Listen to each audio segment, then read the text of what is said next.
Good morning, everyone. And welcome to today's Eitai-kyo Perpetual Memorial Service. And this is one of the annual memorial service to pay respect and appreciate our predecessors who have kept this temple and this tradition in Portland and handed down to us. So for the children's talk, I like to give you multiple questions regarding Oregon Buddhist Temple. So to see how much you know about OBT, okay? So let's see. Maybe I have to go front. Maybe I can stay here. Is it okay, Ken? Yeah, okay. First question. In what year OBT established? Okay. 1803, 1903, 2003. 90. Okay, B, you think B? Yes, you got it. Actually, I had put the trivia. We are now located, our temple is located here, but according to one of the BCA's history book, it said we purchased a lot on Northwest First and Davis in 1940. But plans to build canceled due to World War II and lots sold March 1945. So if the war didn't broke out, we may have the temple the other side still. We had kept the temple on the other side. But we traveled to the other shore.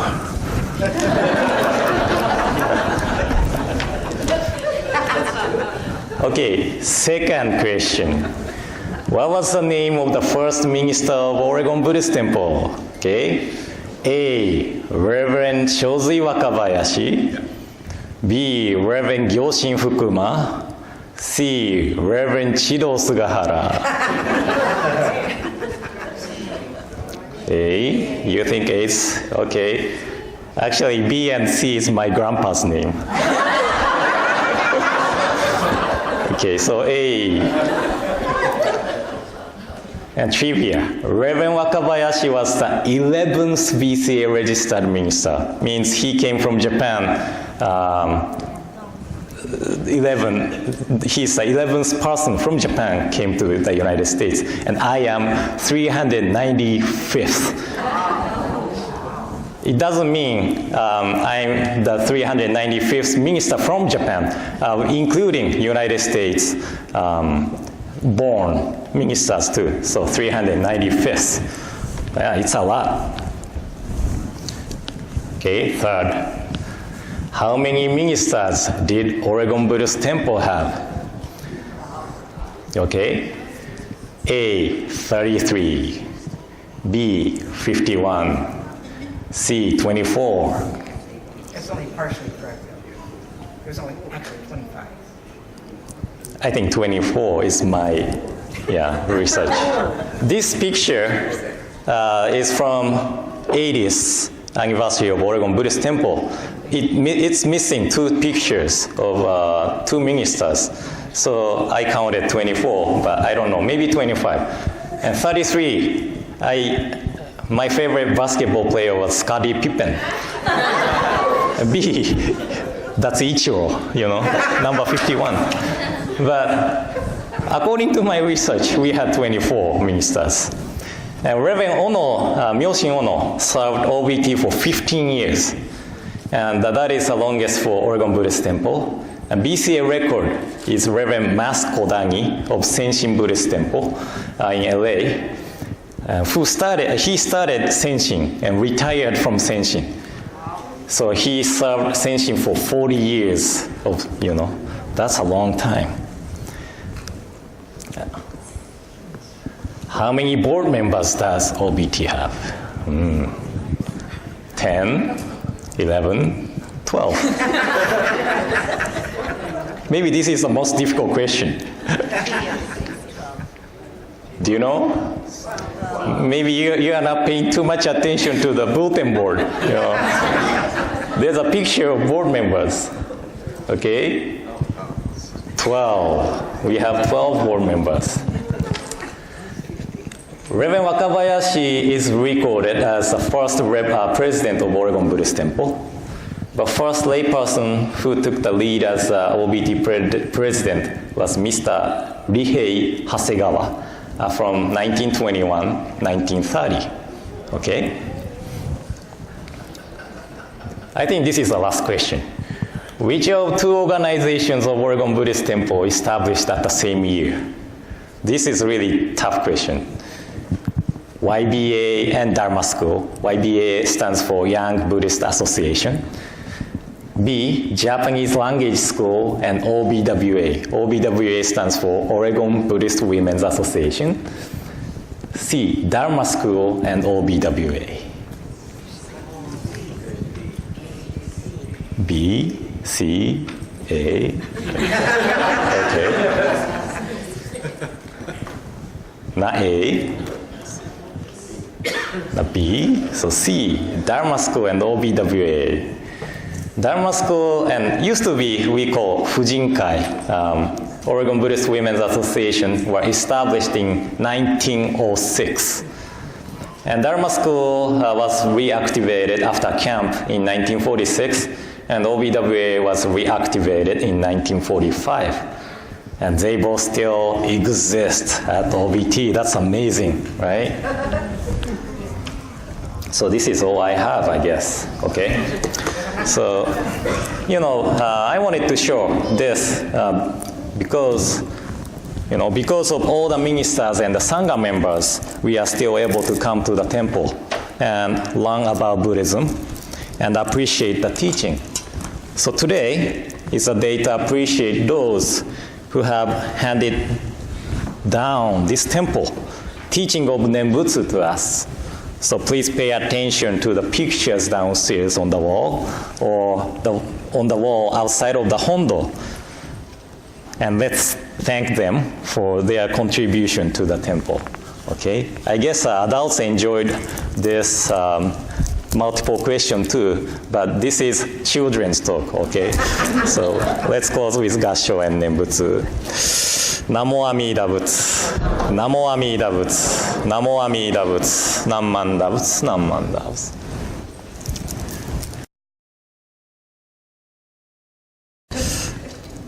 So now, I would like to share the words of our founder, Shinran Shogin, from his masterwork, Kyogyo Shinshu, the true teaching, practice, and realization.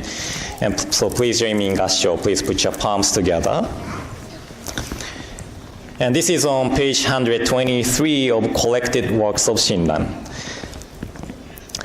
Because sentient beings of the Nembutsu have perfectly realized diamond-like mind of crosswise transcendence, they transcend and realize great complete nirvana on the eve of the moment of death.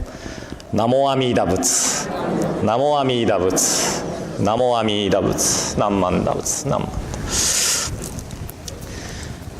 I don't know if I have talked this before or not, but my favorite subject of study was Japanese history. That one of my favorite books when I was growing up was the Dictionary of Japanese History. And I always looked up the historical person on the dictionary and imagined how the life around their time was like. So the habit have not changed since my childhood. And when I look at the pictures like this or downstairs or even looking at this Onaijin or the temple itself, I often imagine the energies of first generation who started the temple. And according to the BCA's 100th anniversary book in library, there are 2 copies of it. It was a devout layperson named Nisaburo Hirano who went back to Japan to attend Nishi Hongwanji's Hoonko, a memorial service for our founder Shinran Shogin at Nishi Hongwanji. And he directly negotiated with ministers at Hongwanji in 1897 to send minister to the United States. And after the research and consideration by Hongwanji, they decided to send 2 ministers to the United States. And it was 1899, September 1st, first Reverend Dr. Shue Sonoda and Reverend Kakuryo Nishijima arrived to San Francisco. And this is a little off topic. Reverend Sonoda furthered his study in Germany from 1900 and 1901. And Reverend Dr. Sonoda, along with other 17 people, started the festival called the Blumenfest in Berlin in 1901. It is said that about 300 German people attended the Blumenfest, and it was well accepted. And traditionally, birthday of Shakyamuni Buddha was called Kanbutsue, gathering or pouring tea over Buddha. But because Blumenfest was well accepted, Japanese people imported the word Blumenfest and translated as Hana Matsuri, flower festival. I'm not German speaker, so I don't know. Blumen means flower, right? So Blumenfest, flower festival, Hana Matsuri. So this is the origin of the name Hana Matsuri. And one of the first minister of BCA started to use the name Hana Matsuri. So today is not Hana Matsuri. So I hope you forget next, this information by the April next year. So I can share same information with you again.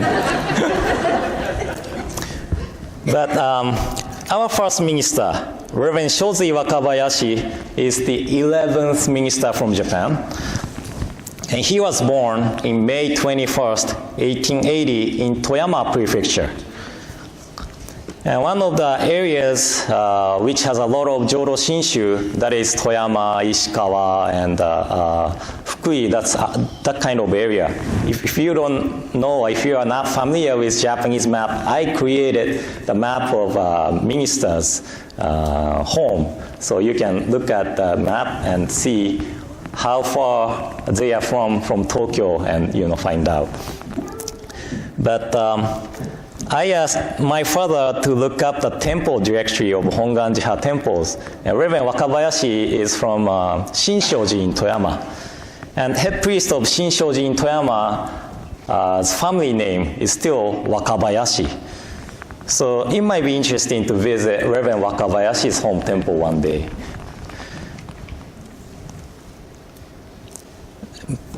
And Reverend Wakabayashi, began ministry as first minister of Oregon Buddhist Temple on November 16th, 1903. So that was actually yesterday, was the Memorial Day for this Oregon Buddhist Temple. So this is perfect timing to have this perpetual memorial service. And Reverend Wakabayashi had wife Yayoi and son Zuie. And Jin Matsumoto, our living history book of our temple, might know how the Wakabayashi family have grown and, afterwards. But unfortunately, Reverend Wakabayashi passed away young at the age of 35. But because of his great leadership, passion, and energy to help Jodo Shinshu followers in this area and share teaching, our temple is here today. So he is one of the most important person of Oregon Buddhist Temple history. But today, I want to mention one minister of Oregon Buddhist Temple named Reverend Hojun Sugimoto. And some elder members might remember him from Minidoka internment camp. But he was a minister of Oregon Buddhist Temple when World War II broke out, along with Reverend Tansai Terakawa. And Reverend Sugimoto was a minister of Bakerfield Buddhist Church, which unfortunately closed down in 1991. When he was serving Bakersfield, he lost his wife by auto accident on July 12, 1939. And that was 3 months before his transfer to Oregon Buddhist Temple. So I believe it was the most difficult and hard experience he had to go through. And I can imagine that he wanted to move away from the place where he remembered about the life. And it was only 4 years after their marriage. So it is so sad and tough to imagine how heartbroken he was. And I cannot imagine how he managed to give Dharma messages every Sunday after losing his loving wife suddenly by the accident. So to me, it was hard to talk about the loss of my mom for a long time because I could not hold my emotion. Life is surely impermanent and nothing can stay here forever. And I can understand that. I can understand that truth as logic or way of life.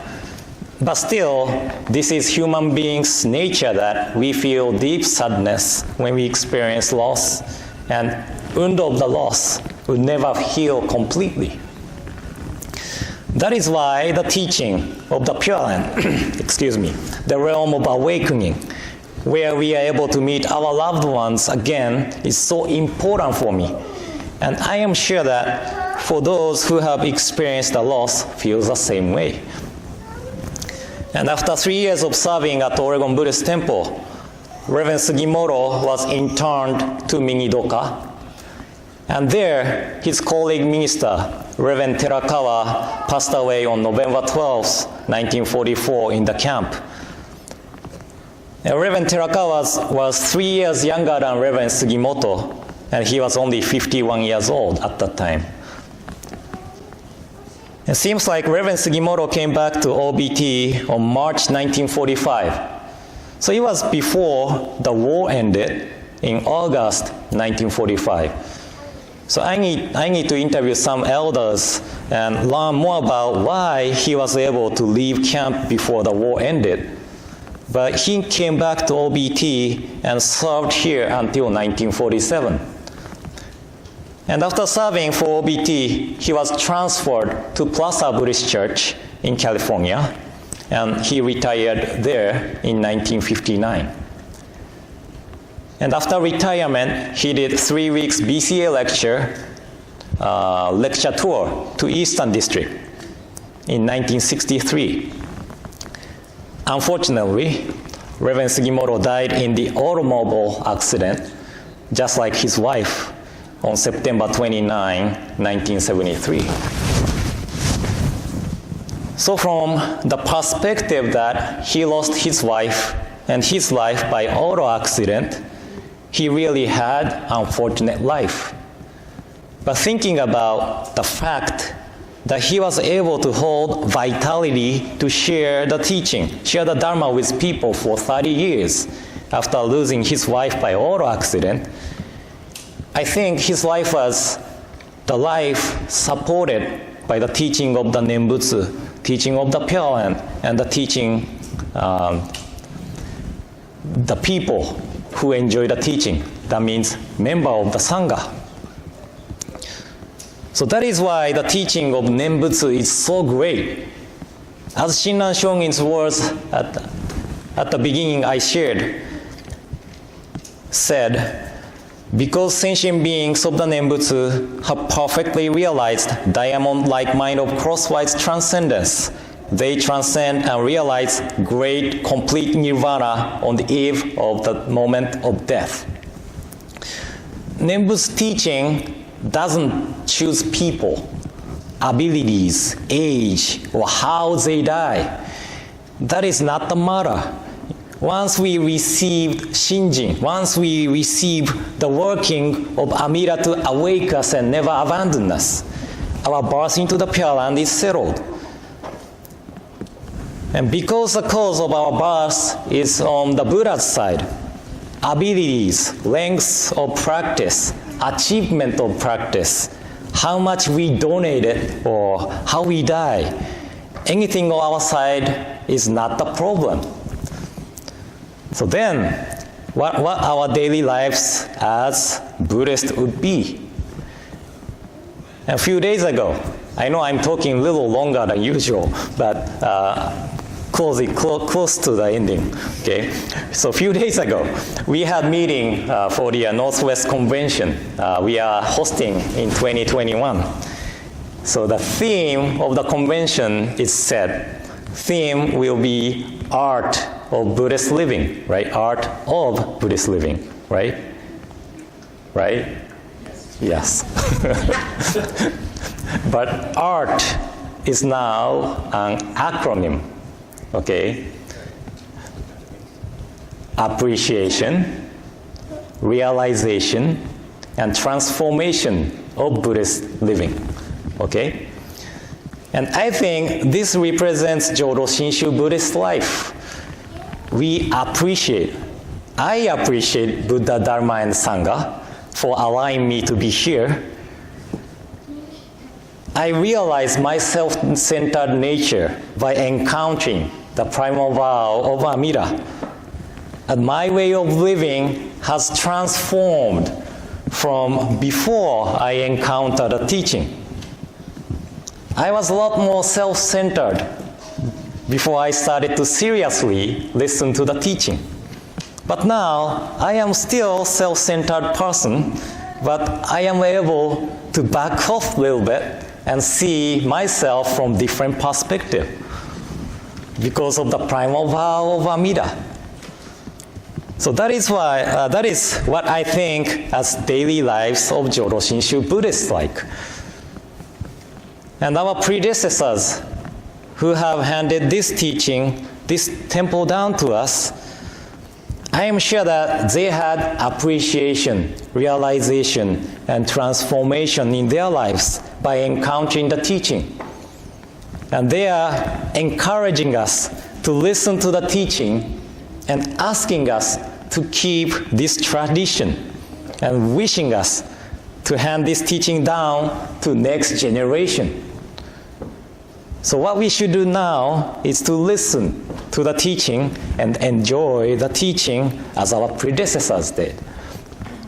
So on this occasion of Eitai Kyo Perpetual Memorial Service, please once again be mindful of the people who have kept this tradition alive here in Portland.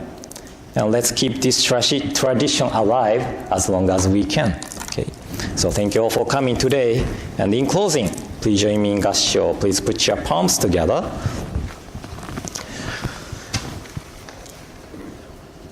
Because sentient beings of the Nembutsu have perfectly realized diamond-like mind of crosswise transcendence, they transcend and realize great complete nirvana on the eve of the moment of death.